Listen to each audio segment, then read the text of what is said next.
meraung. Nabi pernah berjalan di satu kubur melihat seorang perempuan menangis. Nabi tak marah pun kerana dia tidak meraung. Dia hanya menangis kesedihan. Dan sahabat di antaranya Sayyidina Umar menangis tiap-tiap kali ziarah kubur sahabat dia yang paling rapat, Nabi Muhammad sallallahu alaihi wasallam. Faham? Tapi bid'ahnya tiung batu, tiung batu nesiang, tiung belendang. Ini jadi macam amalan kaum Syiah.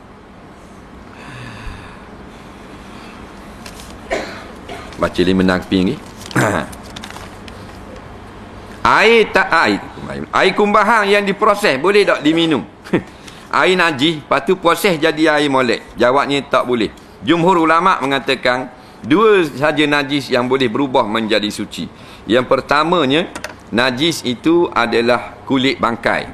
Yang keduanya, arak yang diperam dan menjadi cuka tanpa ditambah dengan perkara-perkara yang berupa air ni. Nampak? Ada pun air proses pusing menjadi suci, tak boleh. Caranya saja satu je, air yang najis itu bercampur dengan air yang bersih, dan air bersih itu banyak sehingga hilanglah segala 3 sifat najis tersebut, barulah jadi air itu bersih. Tapi kalau air itu tak ditambah dengan air lain yang banyak, pakai proses bubuh kimia, tidak bersih di sisi syarak. Soalan seterusnya,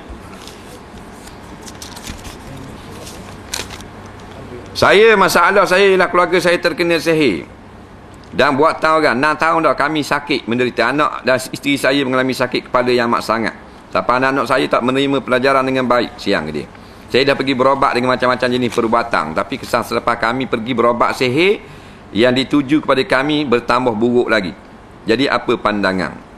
Nak pandangannya tak ada lah, bersabar dan terus berikhtiar.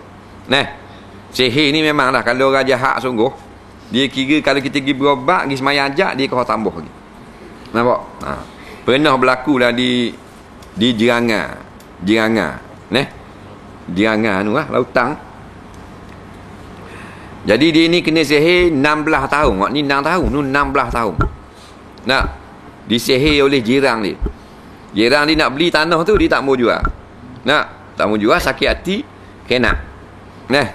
Jadi 16 tahun dah. Panggil Tok Imam ke, panggil ustaz ke, panggil apa, kata sebelah ni. Dan bila kita orang mari berobat, mari semayang ajak, orang sebelah dia ngitar.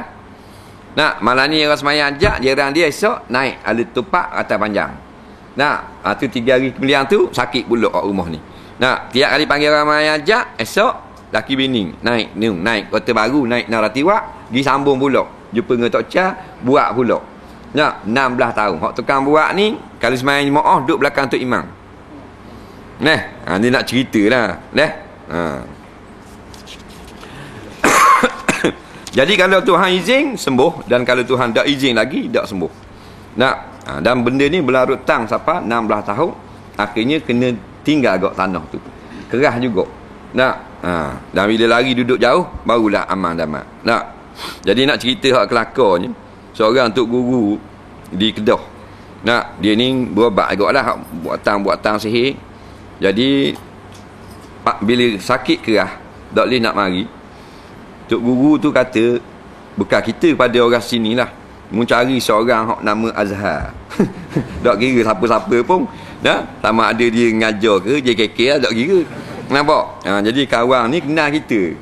Jadi minta tolong kita. Kita ingat benda. Pergi juga. Benda dalam hutang rumah. Kena keliling rumah tu baca selawat apa semua. Tak? Dia kata saya takut lah pasal hak sebelah ni tukang buat. Hak lepas-lepas khubah apa semua macam-macam bunyi beruknya. Sudah kerja dah lah. Lepas tu dia kata ustaz kena duduk depan kali. Kau takut kita. Kau duduk depan kali. Dah rumah bukan macam rumah sini. Dalam bandar. Dalam hutang rumah. Musim kat dalam hutang. Dalam gerok. Tapi dah belakang ramai, buat berani juga. Konon-kononnya berani. Tapi bunyilah bila kita selawat apa ni, bunyilah, bunyi macam game menatang lah. Nampak? Menatang dalam rumah tu, lari daripada hak rumah tu, balik ke rumah tuang dia semula. Tuang dia khabar lah. Orang-orang hak buat ni khabar lah. Kalau kita baca ayat-ayat tertentu ke selawat ke apa, tuang rumah dia kalau nak tahu dia tuang atu ni, dia mesti batuk kuat. Jadi mana tu dengar sungguh kau laku batuk. Mainan sihir. Mainan sihir ni duduk dalam api neraka. Nak walaupun duduk belakang tu imam, duduk dalam api neraka. Jadi cubalah jumpa ustaz-ustaz, beri nama buat sembahyang hajat, atau ke pondok, atau ke anak-anak buah di Mekah, ikhtiar sembahyang hajat. Apa yang utama, masuk dah waktu semayang tapi mak minta tolong buat satu kerja. Semayang dulu ke ikut mak sekejap? Jawabnya ikut mak lah, bukan sok mak. Bukan asal kita nak semayang, mak panggil. Nak semayang, mak panggil. Tak. Nak. Asal kita semayang. Soalan seterusnya. Tolong jelaskan beza dua hadis ini. Aku tinggal padamu dua perkara yang bermula yang berharga. Kitab Allah dan Quran dan itrah alul baitku. Jika kamu berpegang teguh dengan keduanya, tidak akan sesat sepeninggalanku selama-lama. Yang kedua, hadis kedua pula, aku tinggal kepadamu dua perkara yang berharga, iaitu kitab Allah dan sunnahku. Kamu tidak akan sesat jika kamu mengamalkannya. Siapa yang dimasukkan ahli itrah ahlul bait, dan apa pula yang dimasukkan dengan sunnah? Hadis ni nampak seperti berlaga. Hadis yang pertama, Nabi kata mu tak akan sesat selama mengikut Quran dan itrah ahli baitku. Hadis kedua, mu tak akan sesat selama mengikut Quran dan sunnah Nabi. Nah, jawabnya hadis ini sama saja. Maksudnya sama.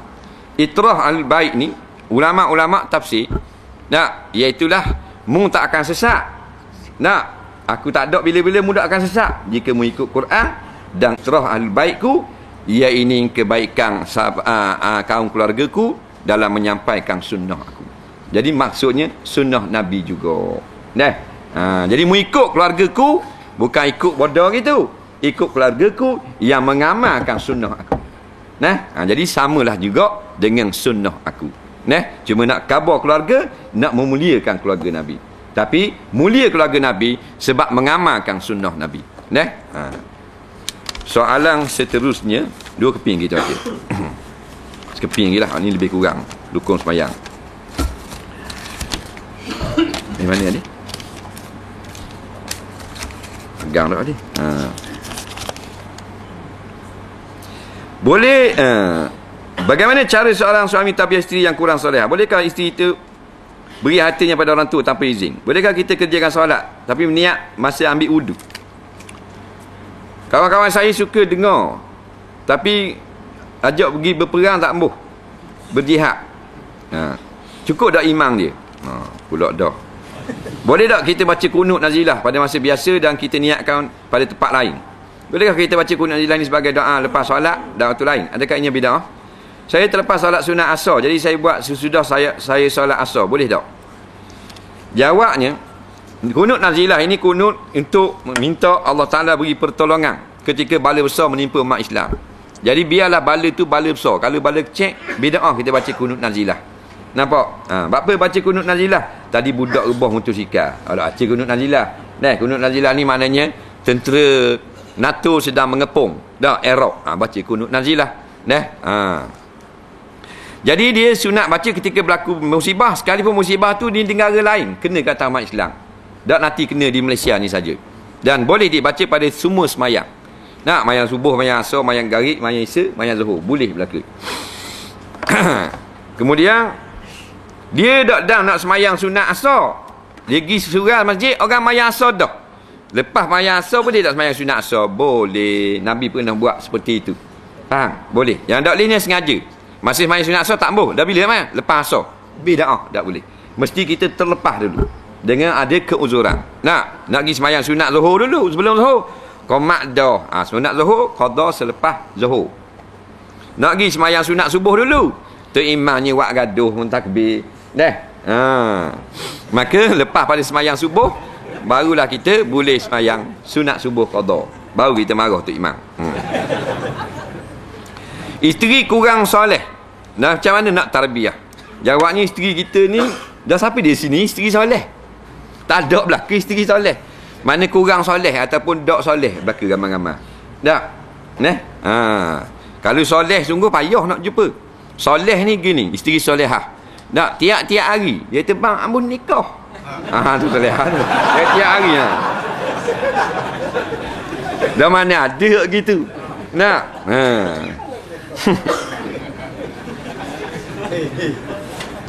Jadi kurang soleh lah. Jawabnya tarbiyah lah. Tarbiyah tetap tarbiyah. Dalam tarbiyah ni maknanya marah dan suruh. Suruh benda suruh semayang. Nak bangun lewat pun dia bangun lewat ni. Bangun awal lah. Kat gitu habis terbabah subuh bila-bila dalam kubur tak ada orang boleh tolong. Masuk gitulah benda lagu tu. Nak jangan lock kan orang puang ni. Kalau lock punah jahanam kita. Orang puang kan Nabi kata kalau lock belok. Kalau kerah ngak patah riak. Jadi lawang tetap lawang tapi jangan lawang kalah mati tu. Nak kalau ikut ke dia nak suruh beli belaka. Dengar toke-toke tu benda jaya suruh balik rumah. Jadi kita ikut attack lawang attack. Jangan lock dalam masalah agama. Walaupun kita beri dunia dia banyak tapi agama jangan lupa. Kalau ikut dia kau lama dia kau ni kau derhaka pada Allah.